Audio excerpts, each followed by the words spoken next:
The loser mentality from the winner mentality. Right? Ano ba at paano madidistinguish ang loser mentality ng isang lalaki, typical, versus sa winner mentality ng isang lalaki? Right? So isang magandang araw na naman, Red Pill community. Welcome once again to another episode of the Red Pill PH TikTok Podcast.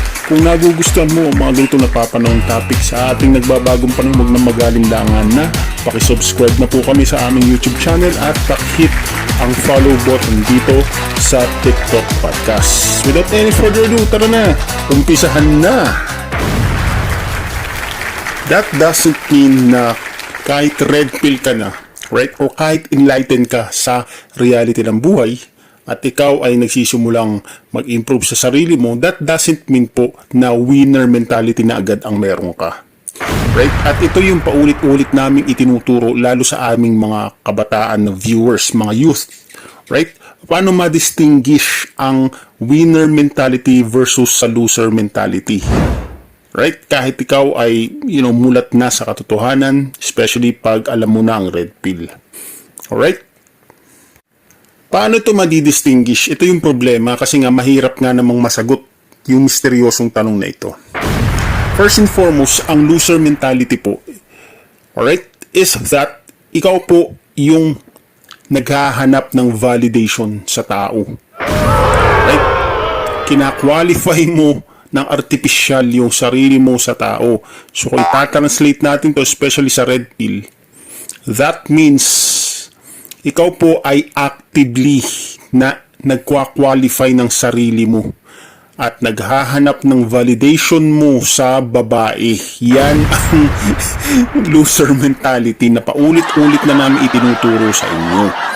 Bakit? Kasi po, kayo po ay artificial at actively na kina-qualify po ninyo ang inyong sarili at value ninyo para sa approval ng babae. Right? O kaya kung sa iba pang termino o bokabularyo, ito po yung tinatawag na active seduction. Right? Kung matatandaan po ninyo. The winner mentality, on the other hand, brothers and sisters, is that I don't give a fuck mentality. Wala akong pakialam kahit anong opinion mo sa akin. Wala akong pakialam kahit anong perception mo sa akin. Kahit ano ang isipin mo sa akin. Dahil ang pagkakaunawa mo sa akin at ang knowledge mo sa akin, right, ay hindi madidefy kung sino talaga ako. Yun ang isa sa mga first step ng winner mentality mo. That means, I don't give a fuck. Wala kang pakialam sa iniisip ng tao, sa perceptions ng tao patungkol sa'yo. Kasi nga, hindi ka naman nila kilala. Wala silang ideya sa'yo. Hindi naman nila isip yung isip mo. So, kung ano lang yung napapansin nila, yun lang yung kanilang feedback sa'yo. Which is hindi accurate. Kasi hindi ka naman nila kilala in person at ikaw lang ang nakakakilala sa sarili mo. Now, ano po yung pangalawa na winner mentality, brothers and sisters? Ito po is that tinitake into account mo yung sarili mong satisfaction at yung sarili mong needs. Hindi mo tinitake into account yung needs ng babae. Hindi mo tinitake into account, alright, yung expectation ng babae. Ito yung sinasabi ko sa inyo kasi nga ito yung brainwashing, heavy duty brainwashing sa ating mga lalaki. Alright? Yung turo ng magulang ng paaralan, alright, ng mga napapanood ninyo sa love songs, sa romantic movies, yan. Iyan ho ang heavy brainwashing sa lahat ng lalaki, generation by generation. Kung kaya magtataka ka, napaka-weirdo, anong nangyayari sa akin, sa mentality ko? Bakit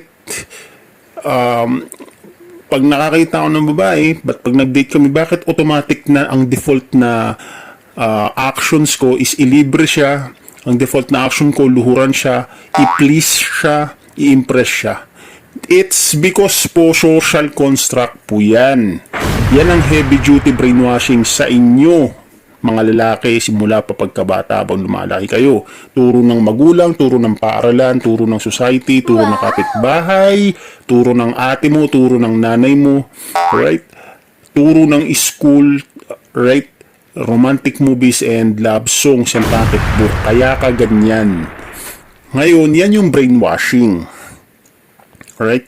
So, kung winner mentality ka, right, hindi mo, wala kang pakialam doon sa needs ng babae kasi sino sila para magpakaalipin ka na magsikap na i-please sila, gastosan sila, ibigay yung gusto nila. That means hindi yan normal talaga kung pag-uusapan lang is reality.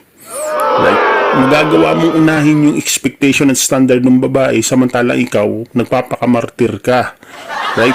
Doon mo sa kanya ginagastos yung pera mo, nagpupuyat ka, nagsisikap ka na ma-please siya. So kung winner mentality ka, makasarili ka, ang pakialam mo lang is yung sarili mong mga pangangailangan, yung needs mo, yung hobbies mo, yung kalayaan mo, yung time mo. Ayun yun. Bakit? Hindi mo kailangan problemahin na i-qualify ang sarili mo sa babae kasi nga the more na actively kang naghahabol sa kanila o nagpapapansin sa kanila, hindi ho nila yun nakikita as strength and value. Nakikita po nila yun as turn off and neediness. Paulit-ulit ko nang sinasabi po yan sa inyo, brothers. It depends on you kung pakikinggan ninyo o hindi. Bahala kayo dyan. Alright. Mai-stack up kayo sa loser mentality. Sa winner mentality, ang lalaki, wala siyang pakialam sa standard ng babae. Wala rin siyang pakialam sa mga iniisip ng babae sa kanya. Ang pakialam niya lang yung sarili niyang hobbies, yung sarili niyang mga gustong gawin, yung pera niya, kanya lang, yung oras niya, kanya lang. Kapag ganun ang nangyari, yung mga babae ngayon, mai-intrigue ngayon sila kasi nga, lahat ng lalaking kadalasang na i-encounter nila is nagpapapansin sa kanila, naghahabol sa kanila. Ikaw lang ang naiiba. At the same time, natural ka, hindi mo pinipeke yung pagkatao mo.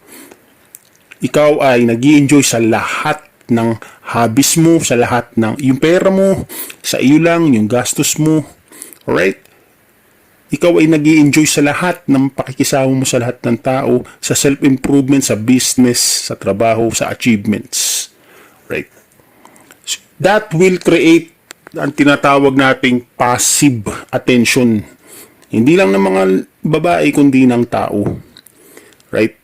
Kasama na dyan yung looks maxing kung gusto mo na, to remain youthful looks, blooming, kasama yung looks maxing dyan kasi dapat mo yan ginagawa. Huwag gawin mo yan sa lahat ng tao. Huwag mo yan gawin para sa babae. Kasi mapupunta ka sa loser mentality. Right? Kasama dyan yung pagbibili mo ng mga, high-end na mga damit. Right? Gaya ng nakikita mo na damit ng mga CEOs, yung mga high-profile na mga tao. Right? Lahat yan, kasama yan. Kung iniisip mo ang sarili mo lang, kung iniisip mo yung sarili mong pangangailangan, wala kang pakialam sa kahit anong perception ng ibang tao sa iyo. Hindi ka naghahabol ng tao, hindi ka naghahabol ng babae. Hindi mo kailangan patunayan at i-qualify ang sarili mo sa kanila.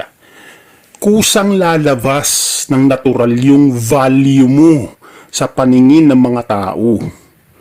Versus doon sa active seduction, doon sa active na nagkwa-qualify ka ng sarili mo sa mga, lalo pa sa babae. Hindi po nila nakikita yun as value. Nakikita nila yun as neediness. Nakikita nila yun as weakness. Right? Wala kang pinagkaiba sa ibang mga lalaki. Talunan ka at fanatics ka lang. So that means po, yun ang pagkakaiba ng winner mentality sa loser mentality. I hope po naklaro po at maraming salamat po sa inyo maikling pakikinig. Once again, kung nagustuhan po ninyo ito, huwag na magkalinlangan na paki-follow naman kami dito sa TikTok Podcast. At sa muli, magkita-kita po tayo, brothers, sisters, sa susunod na episode ng The Red Pill PH TikTok Podcast. Goodbye, guys.